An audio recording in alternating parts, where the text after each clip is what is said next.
দখল করলো কারা? আড়াসাল সমবায় সমিতি দখল করলো কারা? আরে আড়াসাল সমবায় সমিতি দখল করলো কারা?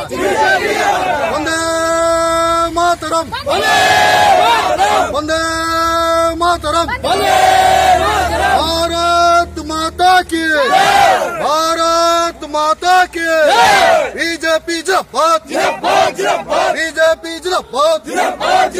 अरे আড়াসাল সমবায় সমিতি দখল করলো কারা? আরে আড়াসাল সমবায় সমিতি দখল করলো কারা? বন্দে মাতরম, বন্দে মাতরম। আড়াসাল সমবায় কৃষি উন্নয়ন সমিতিতে জয়লাভ করেছেন, কত ভোটে এবং কিভাবে বলবেন? মানুষের স্বতঃস্ফূর্ত সারা আমরা পঞ্চায়েত নির্বাচনে দেখেছি। এই আড়াসাল এলাকার মানুষ বিজেপিকে দুহাত তুলে সমর্থন করেছে।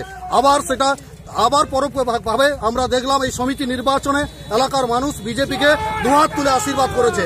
আমরা এই আশীর্বাদ মাথায় নিয়ে আগামী দিনে এই আড়াসাল সমবায় সমিতিকে স্বচ্ছতার সঙ্গে কিভাবে মানুষের কাছে তুলে ধরা যায় এই আমরা প্রতিজ্ঞাবদ্ধ হচ্ছি। দেখুন, এখানে তৃণমূলের পক্ষ থেকে অভিযোগ করছে যে রামে বামে এক হয়ে তৃণমূলকে হারিয়েছে, কি বলবেন? যখন তৃণমূল হেরে যায় এটা তার একটা নিজস্ব ঢঙে, যখন সে পরাজিত হয় তখন রাম বামকে মিশিয়ে দেয়। কিন্তু ভোটের পূর্বেই রাম বাম বাদ দিয়ে তৃণমূল এবং বাম একসঙ্গে মিলিত হবে বিজেপিকে হারানোর জন্য সম্পূর্ণভাবে চেষ্টা করে। কিন্তু যখনই তারা ব্যর্থ হয় তখন রাম আর বামকে এক জায়গায় করে দেওয়ার চেষ্টা করে। তো এই জায়গাতে আমরা পুরোপুরিভাবে এর তীব্র প্রতিবাদ জানাচ্ছি। বিজেপিকে হারানোর জন্য যেভাবে এখানে সিপিএম এবং তৃণমূল আঘাত করেছিল সেই প্রচেষ্টা সার্থক হয়নি। আমরা কিন্তু এখানে মানুষের আশীর্বাদে সমস্ত কার্যকর্তাদের প্রচেষ্টায় আজকে এই জয় বিজেপি ছিনিয়ে এনেছি। আপনার নাম এবং ডেজিগনেশন? আমার নাম সুমন রায়, আমি পঞ্চায়েত সমিতি চণ্ডীপুর পঞ্চায়েত সমিতির বিরোধী দলনেতা।